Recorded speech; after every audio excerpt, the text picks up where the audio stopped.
Tapak-tapak Jejak Gajah Mada, karya Arif Sujana. Selamat mendengarkan. Mari kita mencari tempat terbaik untuk menyergap utusan kerajaan Wengker yang menurut beritanya sudah keluar dari kota Raja Wengker, berkata Raden Wijaya memerintahkan para prajuritnya. Akhirnya mereka menemukan sebuah tempat yang cocok untuk menyergap buruan mereka. Maka secara bergiliran mereka melakukan pengawasan dan juga beristirahat, tentunya setelah sepanjang malam harus membunuh rasa kantuk untuk tetap berjalan secepatnya mencapai hutan itu. Mataku sudah begitu sepat, ngantuk berat, berkata Ki Sukasrana kepada Ki Bancak sambil rebah di sebuah akar pohon kayu di hutan itu. Meski semalaman tidak tidur, mataku tidak bisa tidur di pagi hari. Perutku inilah biasanya berkeruyuk di saat pagi datang, berkata Ki Bancak sambil meraba bungkusan bekalnya.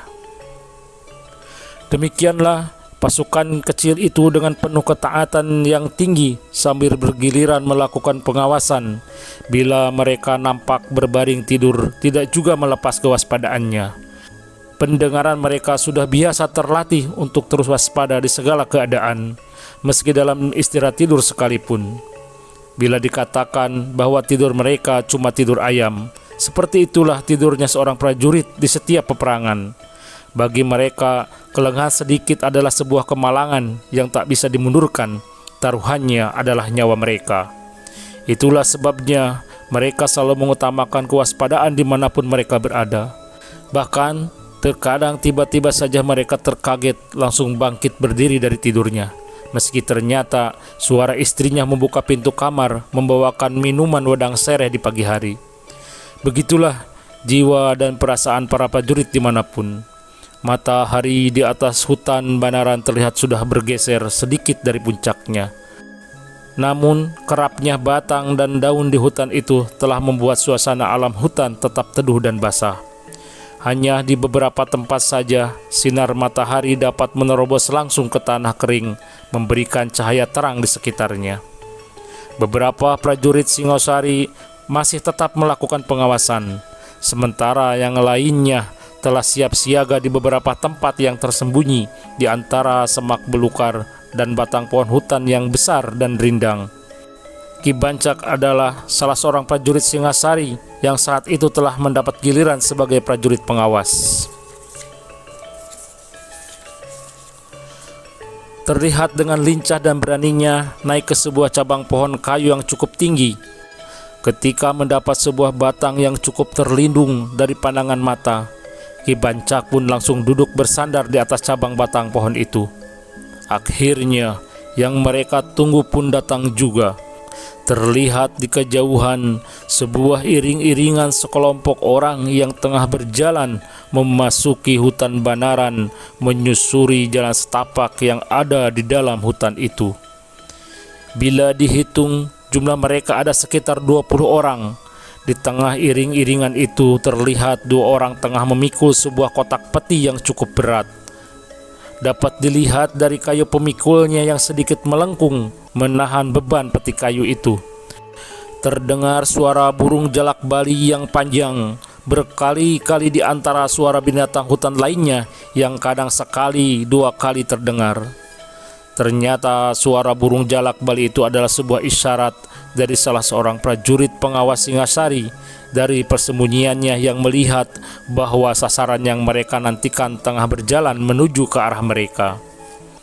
Terlihat salah seorang dari beberapa orang yang beriringan berjalan itu mengangkat tangannya, dan serentak semua orang yang tengah berjalan itu langsung berhenti. Ternyata orang yang mengangkat tangan itu adalah pemimpin mereka merasakan ada sebuah keganjilan. Aku sering lewat di hutan ini, dan baru hari ini ku dengar ada suara burung yang aneh yang tidak pernah ku dengar sebelumnya di hutan ini, berkata pemimpin itu yang masih belum menurunkan tangannya. Berhati-hatilah, berkata pemimpin itu yang merasa ada sesuatu yang harus mereka waspadai. Pendengaran pemimpin mereka itu cukup peka, dapat membedakan suara burung yang menurutnya baru pertama kali ia dengar di hutan itu.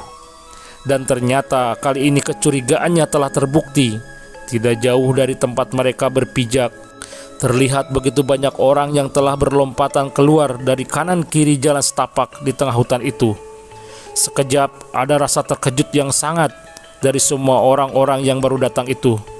Keteduhan cahaya yang remang di hutan yang telah membuat pikiran mereka menyangka ada banyak hantu di hutan yang muncul. Namun hanya sekejap, mereka akhirnya menyadari bahwa yang baru muncul begitu banyak adalah manusia seperti mereka. Para prajurit Singasari telah keluar dari persembunyiannya, langsung menghadang sekelompok orang yang baru saja memasuki hutan Banaran. "Aku ingin berbicara dengan pemimpin kalian," berkata Raden Wijaya yang telah maju beberapa langkah mendekati rombongan itu. "Aku pemimpin di sini," berkata seorang yang tadi mengangkat tangannya. Seorang yang bertubuh tinggi besar dengan otot-otot menonjol di hampir seluruh tubuhnya menandakan sebagai seorang yang sangat kuat. "Kami prajurit Singasari tidak ingin menanamkan permusuhan kepada warga Wengker," berkata Raden Wijaya kepada pemimpin rombongan itu.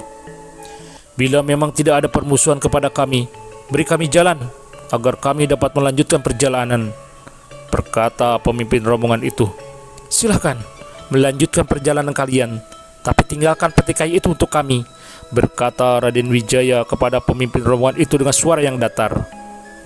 "Kami tidak bisa pergi tanpa borang itu," berkata pemimpin rombongan itu kepada Raden Wijaya. "Apakah kamu tidak bisa menghitung berapa jumlah kami?" Kembali Raden Wijaya berkata, kali ini dengan kering dan senyum. Terlihat pemimpin rombongan itu tidak langsung menjawab. Rupanya ada sedikit kegentaran di dalam hatinya melihat musuh yang 5 kali lipat jumlahnya. Ditambah lagi dirinya sering mendengar bahwa seorang prajurit Singasari adalah seorang petarung yang tangguh. "Kami harus mempertahankan barang yang kami bawa sampai ke tempat tujuan," berkata pemimpin rombongan itu kepada Raden Wijaya. Diam-diam Raden Wijaya tersenyum dalam hati, telah memastikan bahwa pemimpin rombongan itu sudah menjadi sedikit gentar lewat garis wajah dan getar suaranya. "Aku menawarkan sebuah cara yang baik untuk kalian pikirkan. Mari kita bertarung secara perorangan. Bila kalian menang, silahkan melanjutkan perjalanan kalian.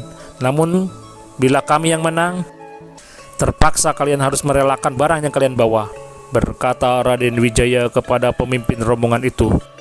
"Berpikirlah yang jernih, penawaranku bisa berubah," berkata kembali Raden Wijaya.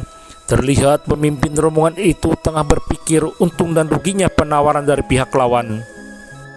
"Bila mereka beradu senjata perang terbuka, pasukanku pasti hancur binasa," berkata pemimpin rombongan itu di dalam hati, menimbang-nimbang penawaran Raden Wijaya. "Aku Rangga Gajah Mungkur, menerima tawaranmu," berkata pemimpin rombongan itu dengan suara tinggi. Sepertinya ingin menunjukkan kewibawaannya yang telah menunjukkan jati dirinya, dan telah menunjukkan jati dirinya juga jati diri rombongannya, yang ternyata adalah para prajurit dari kerajaan Wengker. Di balik pakaian orang biasa yang mereka kenakan hanya sebagai penyamaran bahwa mereka membawa barang upeti yang berharga untuk diserahkan kepada penguasa Kediri. "Sudah kuduga, kalian adalah prajurit kerajaan Wengker. Silahkan menampilkan 3 orang petarung terbaikmu," berkata Raden Wijaya.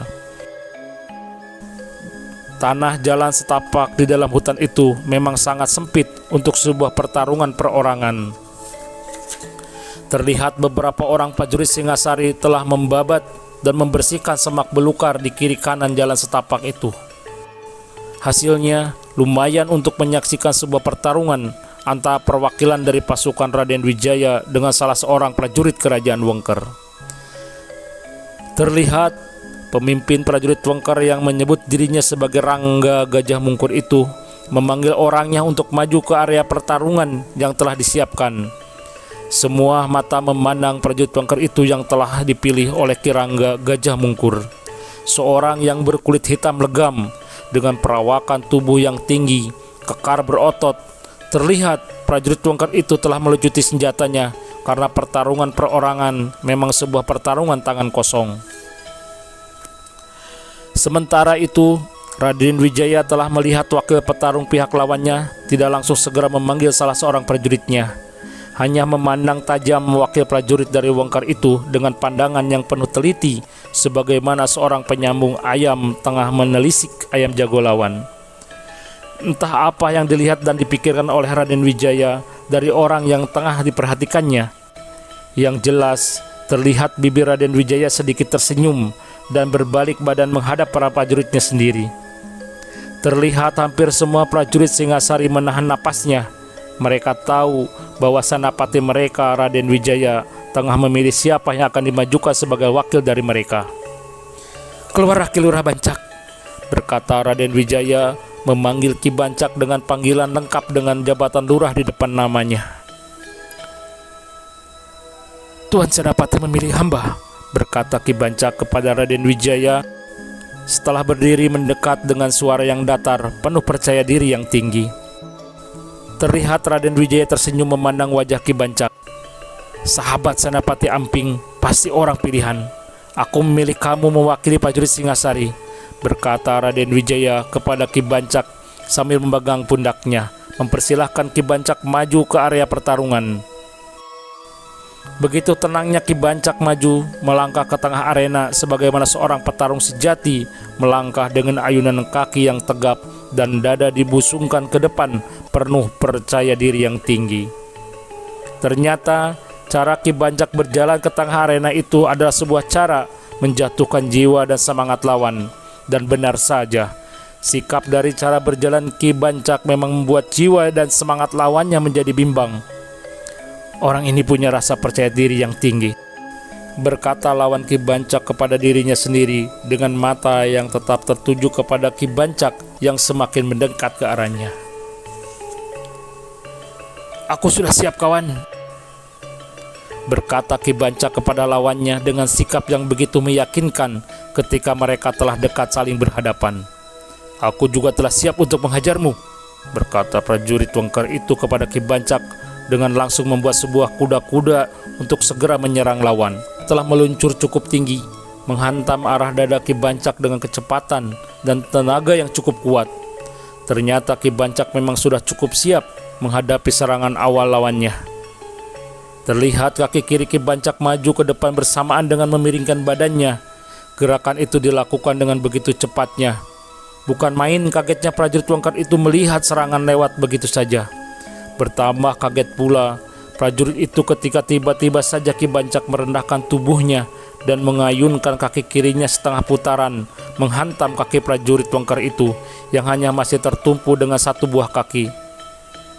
Serangan balik dari Ki Bancak itu berlangsung begitu cepatnya, membuat prajurit Wengker itu tidak dapat berbuat lain kecuali dengan cara melompat menghindari kakinya terhantam putaran kaki kiri. Serangan balik dari Ki Bancak itu berlangsung begitu cepatnya, membuat prajurit Wengker itu tidak dapat berbuat lain kecuali dengan cara melompat menghindari kakinya terhantam putaran kaki Ki Bancak yang berputar dengan cepat dan tenaga cukup kuat. Ternyata Ki Bancak sudah memperhitungkan dan membaca apa yang akan dilakukan oleh lawannya. Maka ketika lawannya melompat, Ki Bancak langsung mendorong kaki kanan lawannya yang masih terangkat. Akibatnya memang cukup mencengangkan siapapun yang menyaksikan pertarungan itu, di mana lawan Ki Bancak langsung terjengkang, tidak bisa menyeimbangkan tubuhnya lagi.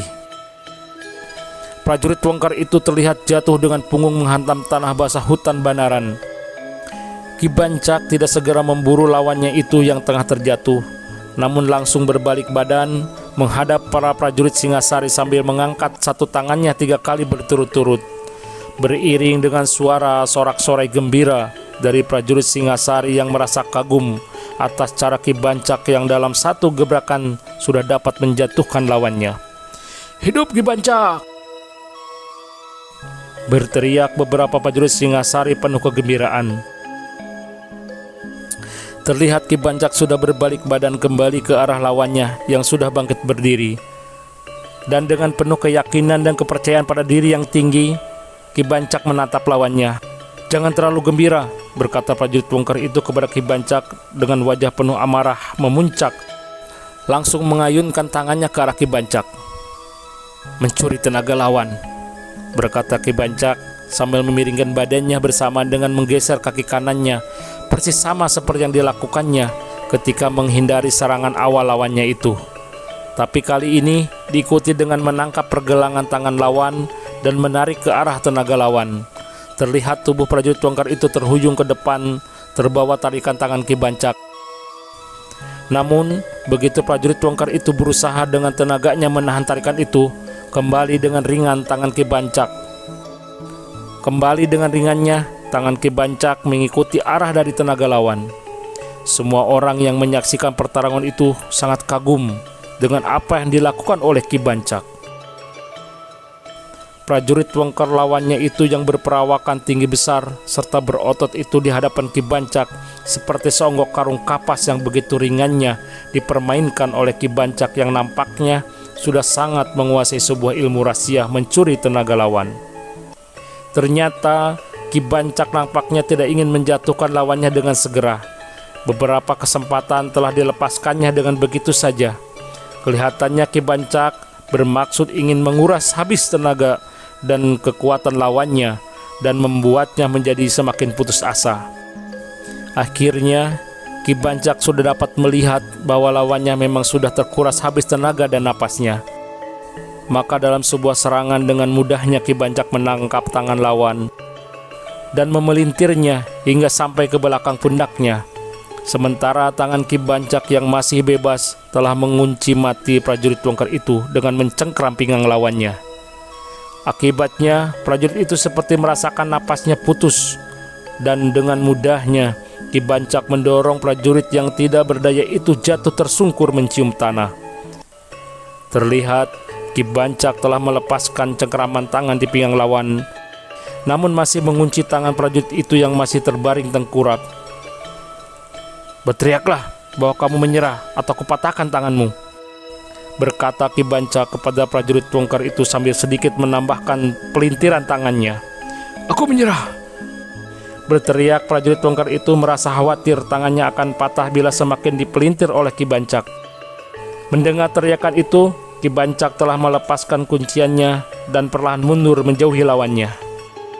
Seperti sebagaimana sebelumnya, terlihat Ki Bancak berbalik badan menghadap ke arah para prajurit Singosari yang tengah bersorak gegap gempita.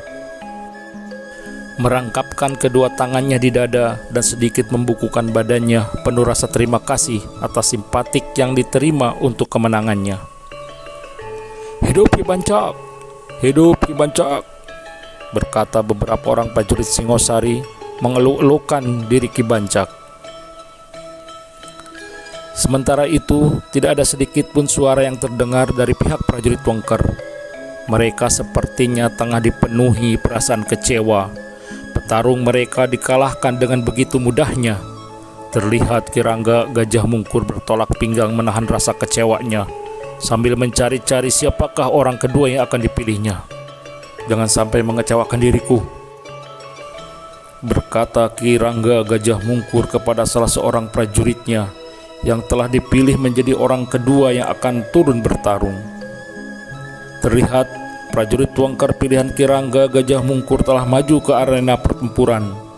Seperti sebelumnya, Raden Wijaya memperhatikan diri petarung lawan dari bawah kaki hingga kepala, seperti tengah mencari kelebihan dan kelemahan petarung lawan. Tiba-tiba saja Raden Wijaya menangkap kilatan dari sorot mata petarung Wengker sebagai tanda orang bersangkutan telah menguasai dan mampu mengungkapkan inti tenaga cadangan di dalam dirinya. Terlihat Raden Wijaya berbalik arah dan segenap pasukannya seperti menahan napas menunggu apakah dirinya yang akan mewakili maju ke arena pertarungan. Dan mata Raden Wijaya masih terus mencari hingga akhirnya bertahan ke arah tubuh salah seorang prajuritnya yang masih muda dan cukup tampan. "Aku yakin kamu mampu menandingi lawanmu," berkata Raden Wijaya kepada prajurit muda itu yang tidak lain adalah Gajah Pagon.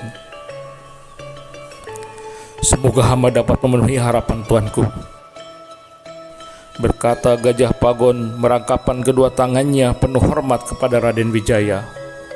Perlahan Gajah Pagon melangkah ke tengah arena. "Persiapkan dirimu anak muda," berkata prajurit Wengker itu sepertinya meremehkan diri Gajah Pagon, pemuda di hadapannya. "Aku sudah siap,"